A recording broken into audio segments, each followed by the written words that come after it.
Okay, Yeah. let's dive in. This takes place during the pandemic, shutdown, whatever people want to call it. Yeah. I was curious, when did you decide that you had a book about this time? Was it while that was going on? Was it No. after?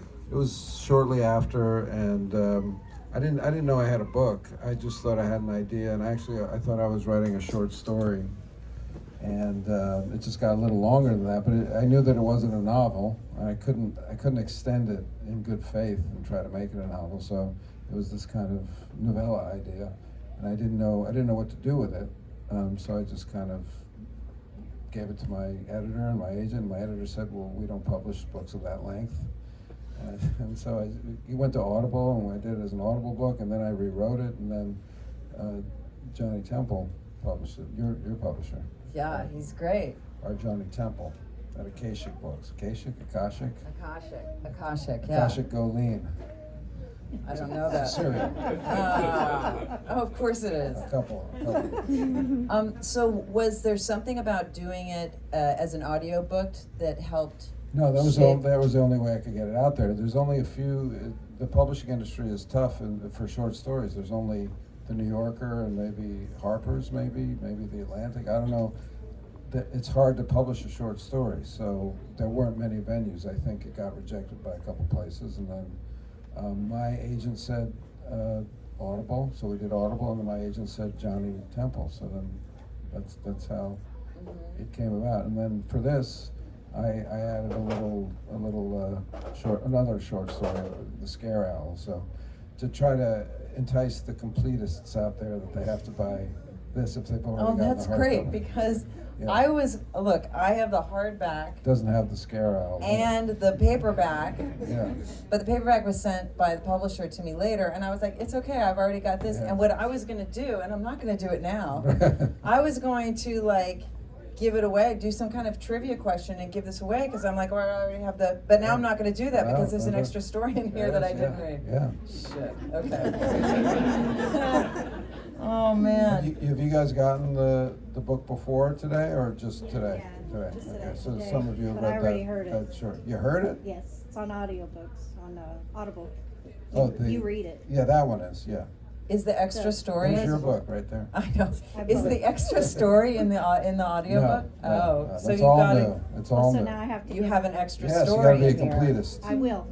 I absolutely Oh will. man, now I want My new favorite I word. feel like so incomplete 'Cause you didn't here read that it. I didn't read that one. It's okay. I didn't know there was an extra story in Yeah, there. yeah. This is Johnny's fault. It is. I'm gonna, Yeah. the publisher, I Yeah. have to tell him. Yeah. Okay, wait, I have some more, More questions?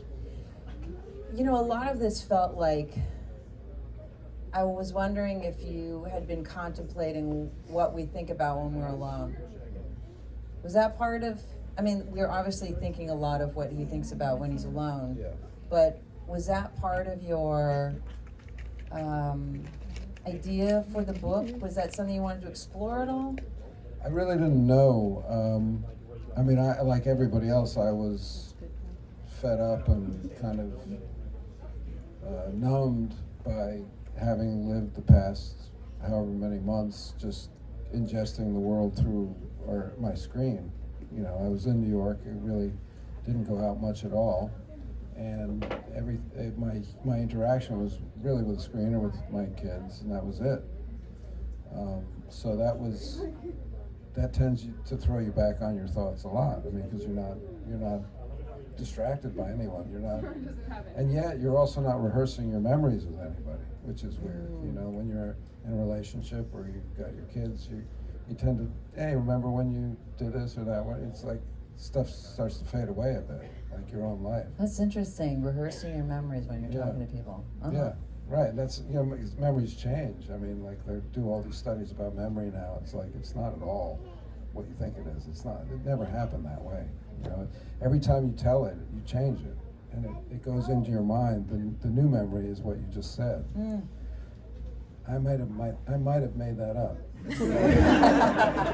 I love it though. I'm gonna think about that. So it was really just, I didn't know what I wanted to do aside from the fact that I started to kind of write a satire of a kind of a hedge fund kind of a dude from Manhattan. People that I've run into who, buy and sell art. They have very expensive art in their homes, but it's an investment, and they think because they can buy art that they're artists in a way. And it was kind of a satire. And then as I wrote the guy, I kind of started to feel for him and wanted him to be more than two-dimensional.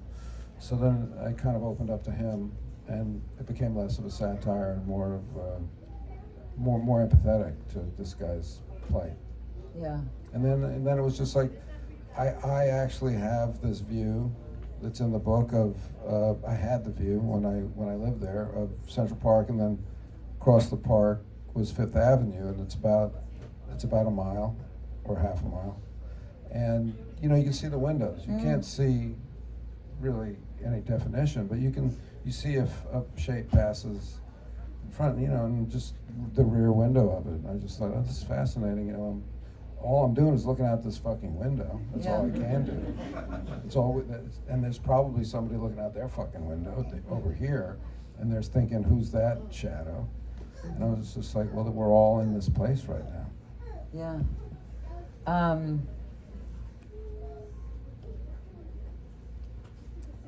I wish you read that other short story. No, I was going to ask you this one question, but I don't think it's applicable anymore.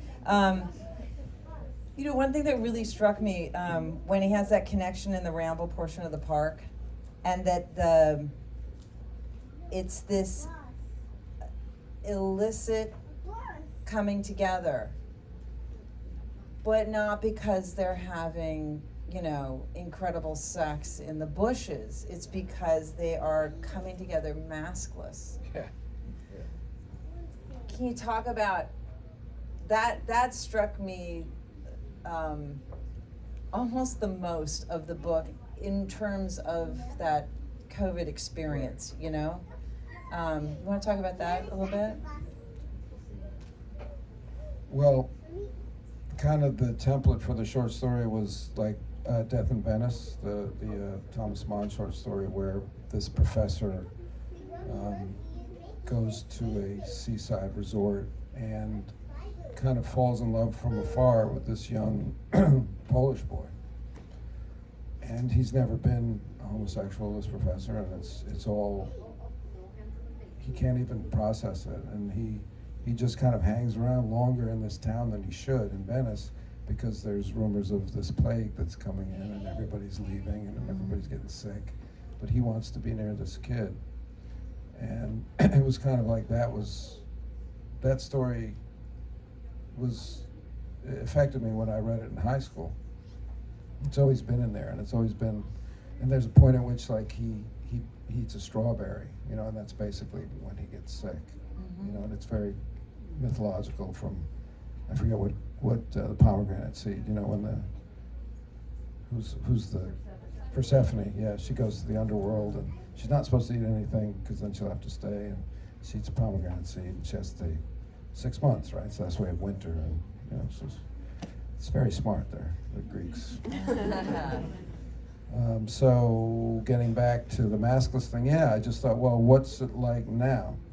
So there, in that story, there are rumors of a plague or of a bad sickness coming, and now we're in the middle of it, and now we have more science, and we think we know how to handle it more, and there are masks, and we know we're supposed to stay 6 feet apart, which symbolically is like the size of a dude. Mm-hmm. And it was all just very evocative to me of the weird world we were in, and that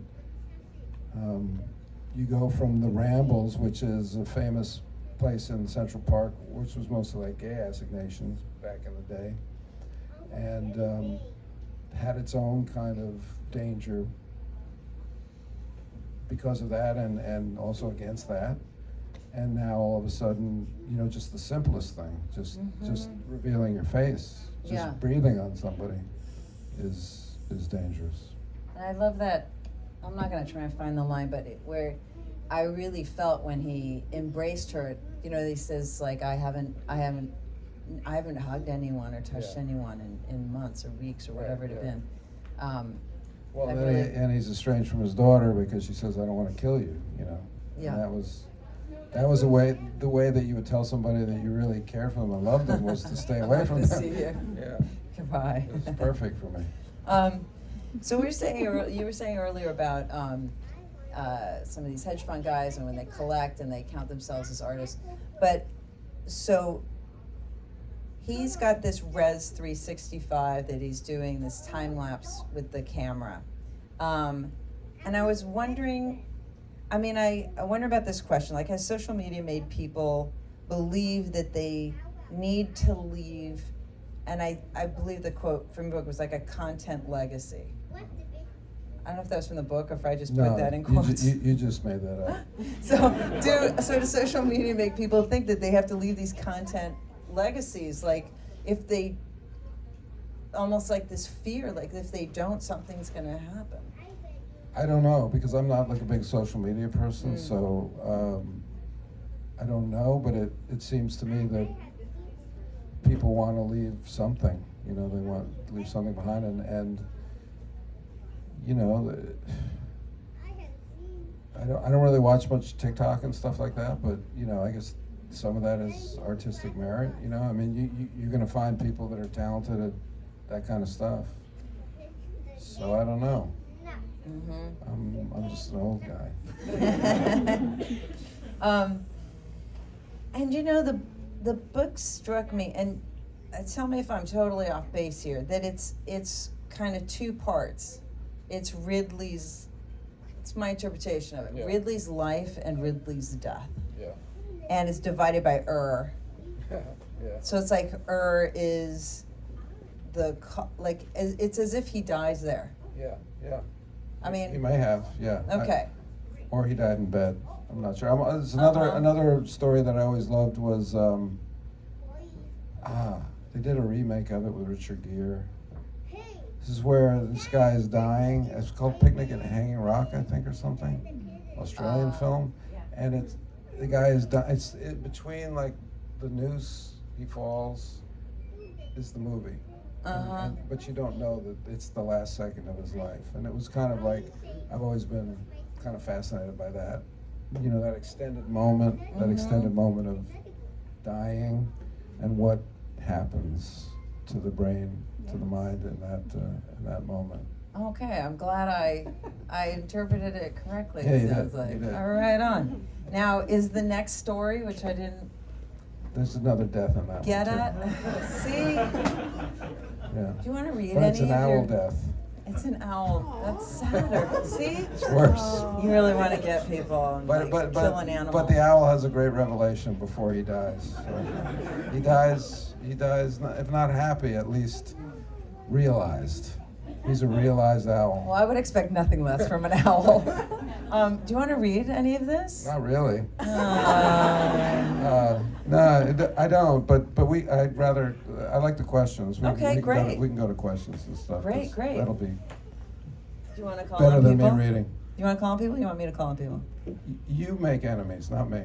You, Jeff, sir. I have a quick, easy question. Why Ridley? Why the name? Why the name? Why did you pick I know a Ridley? guy named Ridley, and you know, when I start to write, sometimes it's just the first name that comes to me.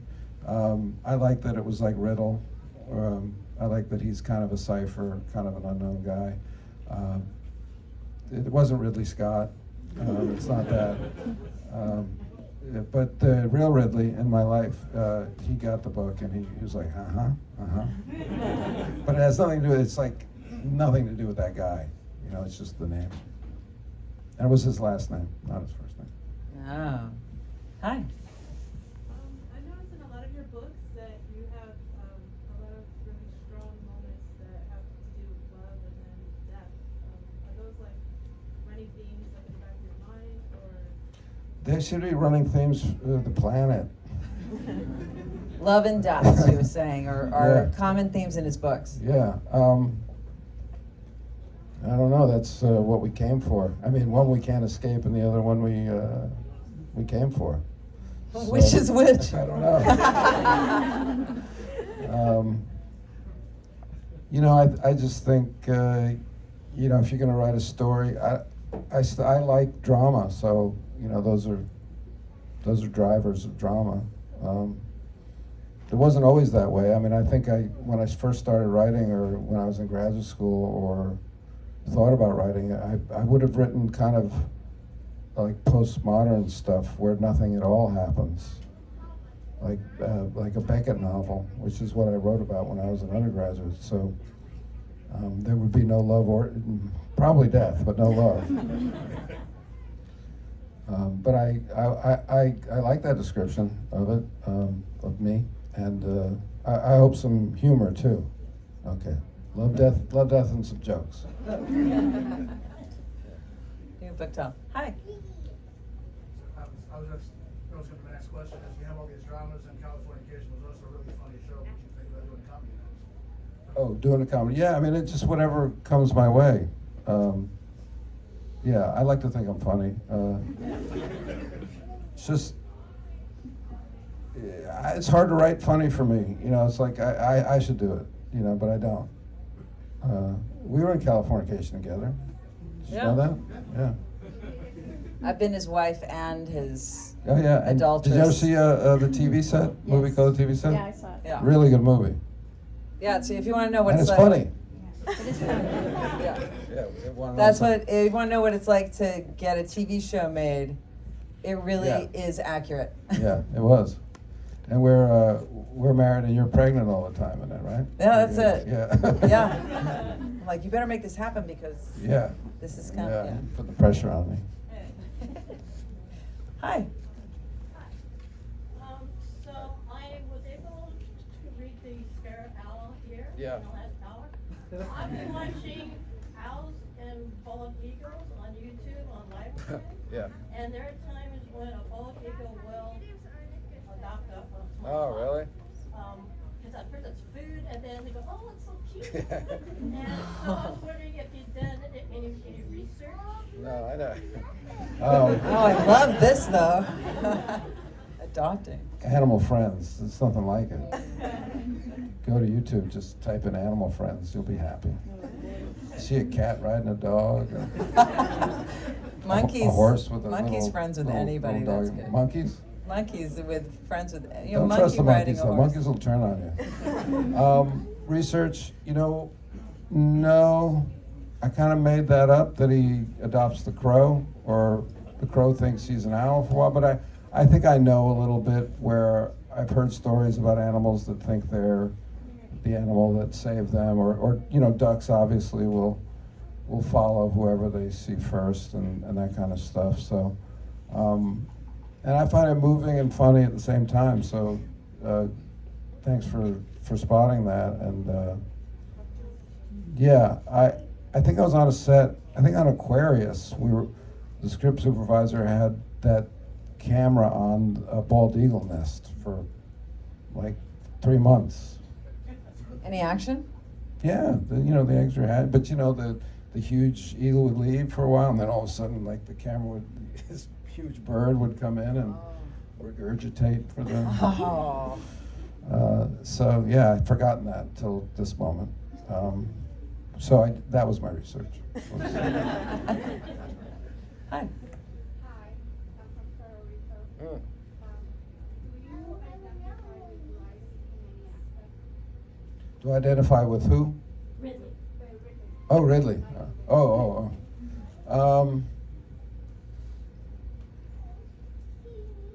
I mean, in some aspects of just, physically looking out the window.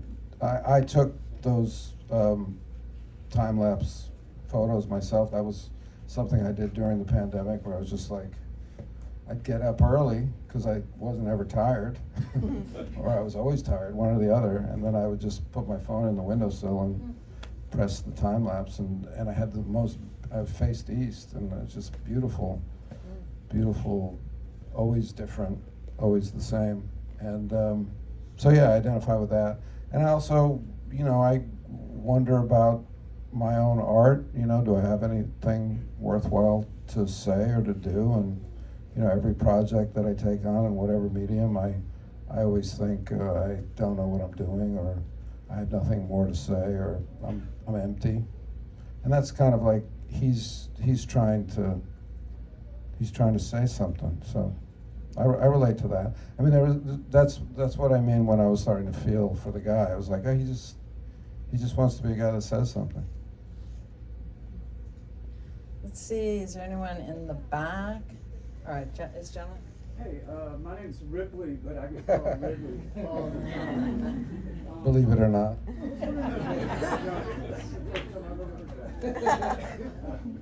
I wonder if you could tell us more about your pandemic experience. Were you in that apartment like the whole time? How long were you there before Yeah, you wandered out? I was in the apartment for a long time, but I was with my son, which was great. I had a great time. He would not say the same. But I also had a like a little deck area. I could actually go outside, which was a lifesaver. I mean, it was maybe the size of 3 of those tables. It was nothing, but it was something. Especially when spring came around and I could sit on my deck. And I don't know what it would have been like to been in New York and to face a wall. You know, having your window face a wall, and that was your world. So I didn't, and also I if I'm not acting and nobody was acting, if I'm not performing, I'm basically just sitting at home thinking or writing or whatever. It didn't really cramp my style, is what I'm saying. Were you terrified at the beginning? I mean, I thought it was just so weird, that this was happening. I'm friends with the guy who wrote Contagion. He'd been telling me it was coming for a while. So I was scared for my kids, because at first we thought it was killing everybody, and then we got more information. But yeah, it was weird. I mean, we're out of it now, So I mean, we're mostly out of it. I mean, it's still around, obviously, but it's amazing how fast things get back to normal, or things get back to the way they were. I don't know, those 2 weeks, the 2 weeks they asked us to not go out for a while lasted a long time for me. Yeah. To slow the curve. Yeah. Yeah. When was that?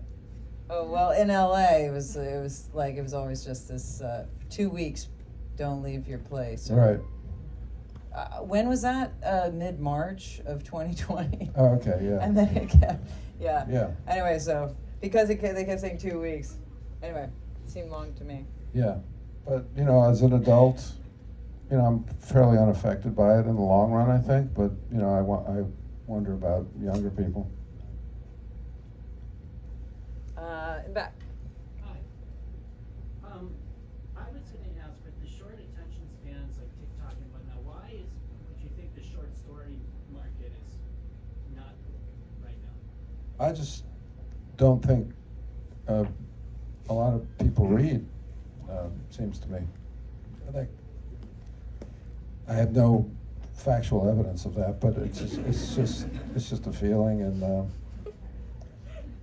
short stories are you can't really do a huge to do about a short story. A novel is kind of a thing. You can go out and you can tell people about your novel. It's you can't really go out there and tell.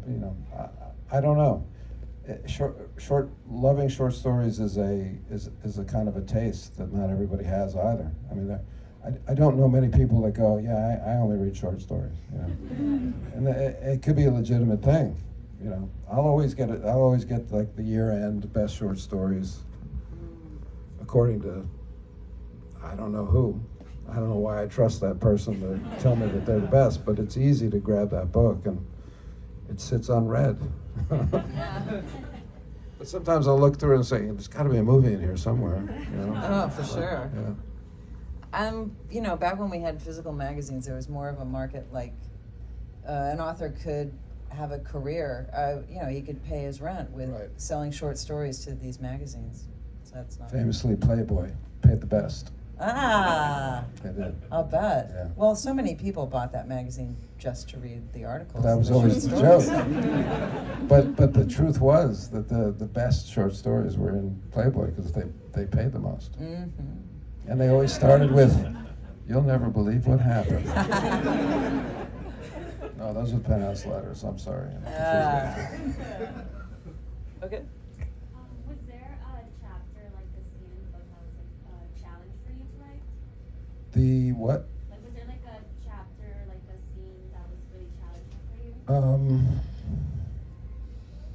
No, I mean, that was a real, because I didn't really have much expectation on it, or I hadn't mapped out, an elaborate plot of any kind that I had to execute.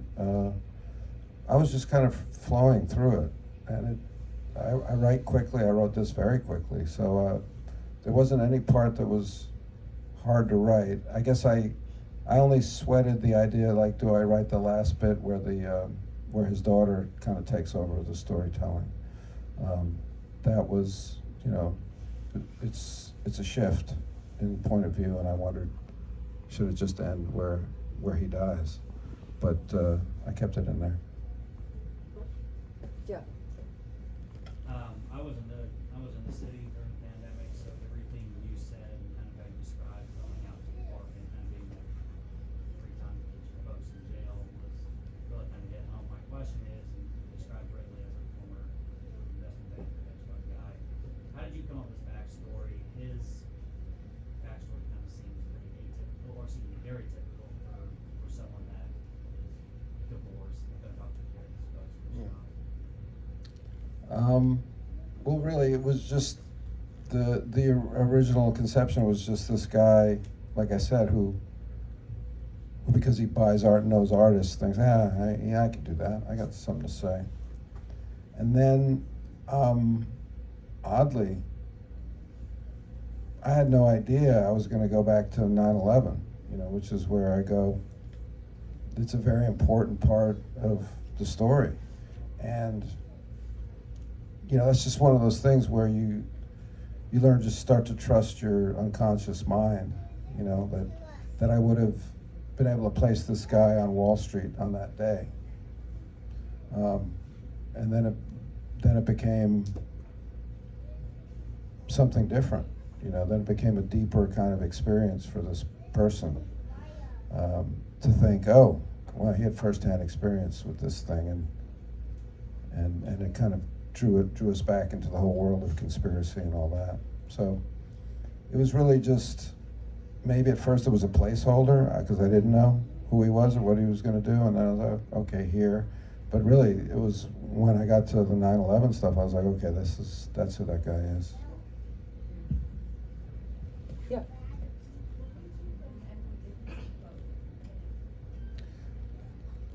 I love Emily Dickinson. Not the show. The poems.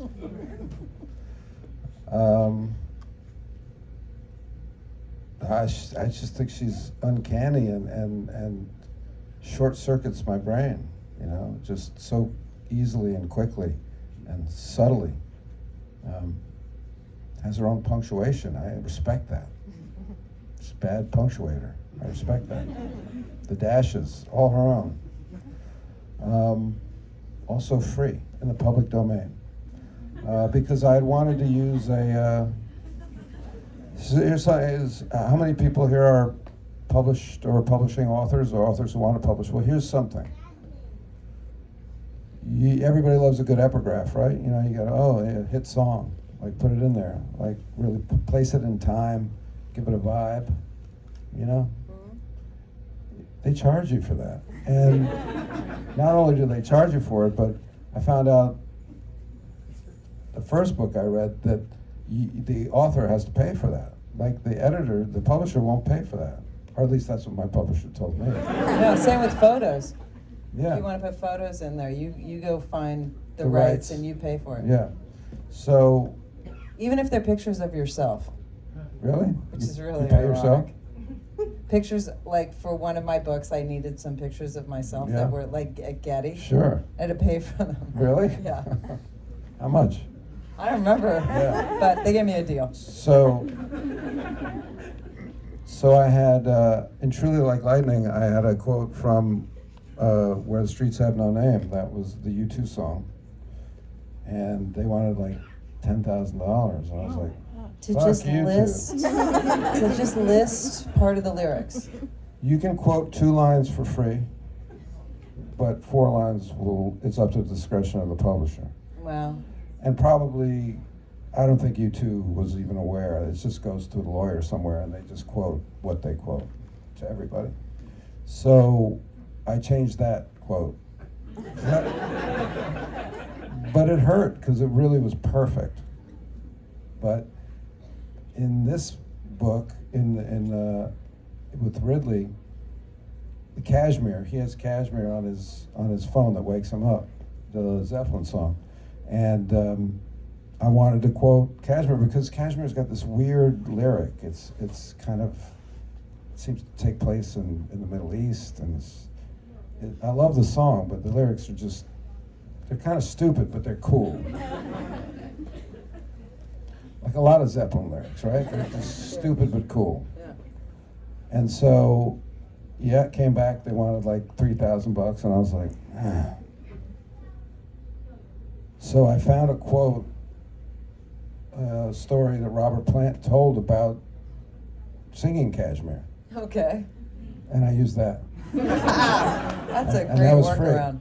But the great thing about the quote was it was really what I wanted to get across from the lines, which was he actually said that song was bigger than me, and I was so terrified of singing it, I was in tears. And it's kind of like how Ridley feels about his artwork towards the end. It's like, the key to everything, it's so big, I don't know how to say it. I don't know how to embody it. And I relate to that as an artist. It's like you have these big ideas and you have a chance to get them out, but sometimes you're not up to it and you're in tears. So yeah, they'll charge you. I'll charge you Oh, sorry. if you want to So, quote my lyrics. Let's, Sure. let's go way in the back. Yeah. Oh, sorry. Even further back. Fight it out. Fight it out. Can you be loud? Scream.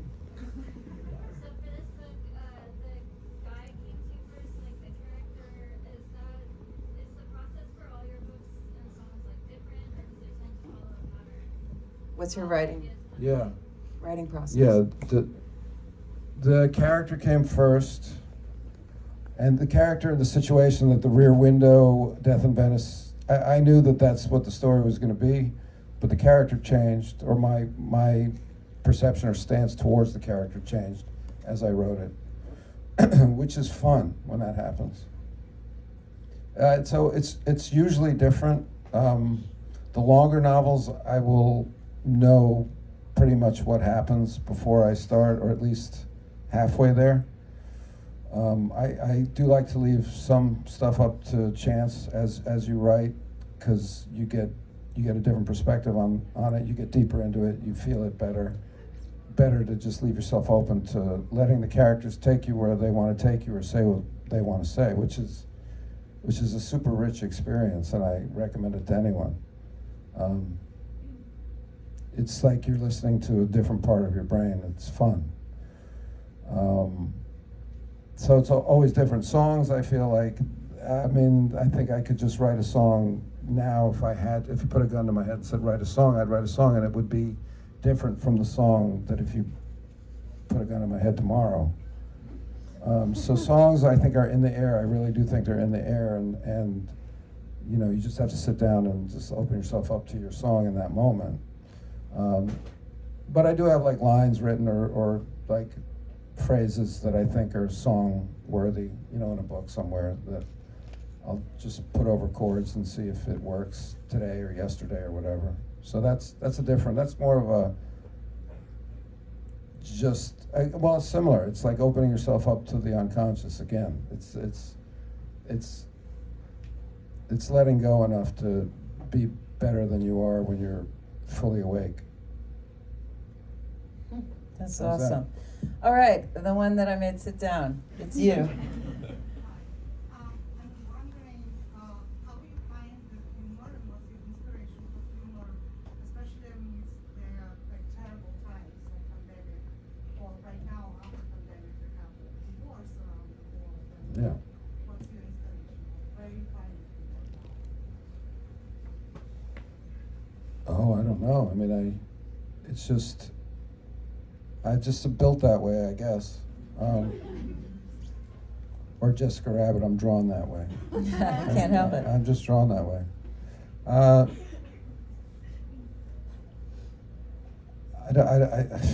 don't know. I mean, I think humor is a gift for all of us, and it makes us human in so many ways. And it's not a disrespectful thing. It's a release of pain and surprise. And I'm sorry that we judge it these days in many ways, but I think we'll get beyond that at some point.